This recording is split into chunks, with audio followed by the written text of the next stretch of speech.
And I think he'll be a great addition. All right, Danny, how much of an impact can Dez Bryant have on Drew Brees, the locker room, this offense, and the team as it moves forward? He's going to make a big impact, I think. And I can't understand for the life of me how anybody would see this as a bad move or a questionable move. I think it's a no-brainer. I think you have a player who, yes, his numbers have declined. Clearly, he's not the same caliber as he was 4 or 5 years ago. But I think you've got somebody who's coming. You get him cheap. You get him who's hungry because he obviously wants a longer-term deal. He wants to get paid over the long haul. He wants to win a Super Bowl. And I think he's going to fall in line perfectly with Drew Brees. He's going to have Sean Payton, who's going to manage the offense, give him specific plays that are geared just for him. He's going to have a legit wide receiver on the other side of him, so he'll get better matchups as far as the secondary goes. I don't see any risk, and I see only upside. The question is how much upside, but I think they'll find ways to get him the ball, specifically in the red zone early, because of the height and mismatches you're going to have on the outside. The only thing I disagree with you, and I'm just going to pull back the enthusiasm on, I don't know if Dez Bryant wants to win a championship. All wide receivers, we all say it. But I need to win a championship, and I need to be able to look good. That's typically our goal. Now, is Dez Bryant saying that I want to be a team player, that I believe that he is? After being waived in April and the disappointment going around, thinking he was going to be more popular and have more options, him being with the Saints, I believe when he goes into that locker room, because of Drew Brees, because of Sean Payton, because he is not the one or the two option from a receiving standpoint, that he will be like, yes, Dez Bryant knows. Cameron Meredith, they just put him on injured reserve. The guy they went out from Chicago and got him, he was supposed to play that possession receiver role. That's not available. So he knows there's a distinct role that I can play. I need Dez, based on how he responds, that his attitude is I want to win a championship. Because if he does have that attitude, yes, they can't lose in this. They got him for a small amount of money. I believe because the receiver coach, Curtis Johnson, his ability to be able to teach and how he's done it to different players, it will help Dez out. They will put Dez in a stationary position. He will not move around. And I believe in 3 or 4 weeks, he's able to make a contribution to this offense.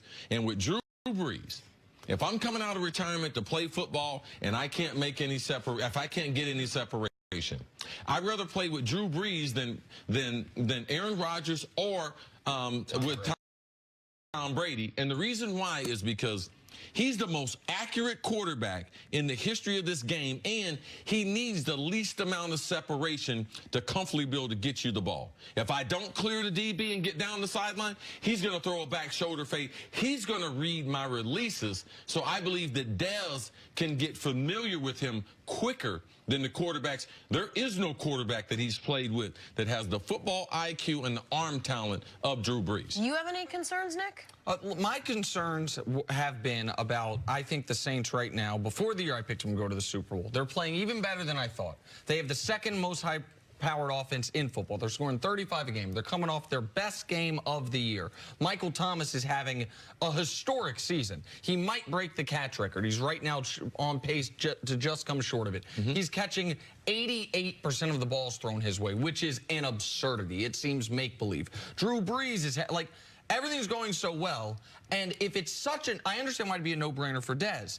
If it's such a no-brainer for the Saints, my question to Danny and kind of my place of concern is, then why is it damn near Thanksgiving and he didn't have no job? Like, why was there not any other team during the year other than the Browns? And the Browns, it was before the year, actually. Yeah, it was like training camp, during Hard Knocks. That no team during the year. Well, the Ravens also before the season. Before the year, right. The Ravens before the year, and the Ravens the one that offered him a multi-year deal. Why did no one else bring? We just saw how many teams gave away an asset for a wide receiver at the deadline. Golden Tate, you had to trade a pick for. Demaryius Thomas, before the deadline. Josh Gordon, like, you had teams trading away. Amari Cooper went for a first, obviously. If it's such a no-brainer, why was he still available? My hunch would be, I don't know this from the inside, but I would say it comes down to the paper. I think he's probably had interest. I think he's had his agent call around. And I think he probably had offers from other teams that he felt like, yeah, it's not really worth it for me. Like, he's in a position where he's hadn't made enough money, and I think that's why this was such the perfect spot. I love this from a standpoint that the Saints, they are coming off this incredible game. They, the biggest, one of the biggest wins of the season. They're looking like they could be primed for the #1 spot in the NFC, but they're not content. they're looking around saying, we just played the Rams. Do you see all those weapons that Jared Goff is working with? Yes. Then they're looking around, even in their own division. I mean, look in their own division. The Falcons, Matt Ryan's throwing to Julio Jones and Calvin Ridley. Whoever's playing quarterback in Tampa is throwing to Deshaun Jackson and Mike Evans. Cam Newton, his receiving core isn't as good, but he's got Christian McCaffrey and they Greg spent Olsen. a lot of picks on Curtis Samuel, DJ Moore. Yes. They've got him weapons. So I think they're looking at this and they're saying, yeah, we're good and things are really good, but look at the way the league is evolving. And even bigger picture, if we want to win a Super Bowl, how are we going to go toe-to-toe with the Chiefs and the Patriots? So I think this is we're good. We're not going to be content. And look, even again in the division, look at the moves that have been made. Bruce Irvin signed the other day with Atlanta. You had Eric Reed sign with the Panthers.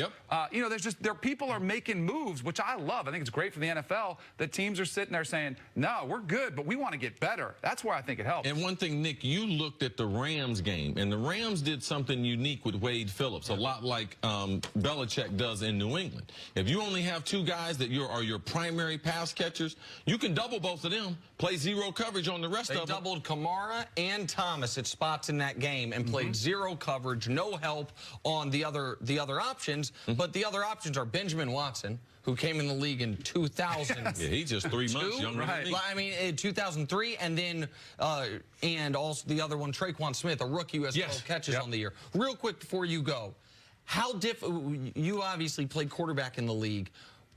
The verbiage, the system, how difficult that transition going to be for Dez in your opinion? It'll be a difficult transition, but here's the thing. He plays a position where they can make it, like, let's say they have 70 or 80 plays going into a game. They'll have a package for Dez week 1. It might be 10 plays, it might be 12 plays, it might be 20. They'll give him as much as they can, but the other thing he's got, when he's in that huddle, he can say, hey, Drew, where do I go? What route am I running? They can get it really quick. So it'll be incremental how much he goes in. To your thing, which I love what you pointed out, Drew Brees throws to more guys that appear covered than anybody out there because he trusts his guys. Dez Bryant's going to get his opportunity with some 50-50 balls where it's up there, and it's going to be only where he can catch it or nobody else. And I think Dez comes down with him. All right. All right, Danny, great to have you here. Great having you. Good seeing you guys. All right. Is Zion Williamson the next LeBron James? One NBA coach thinks so. Next on First Things First. Hey, Danny, as you go back down through the hallway, there's makeup.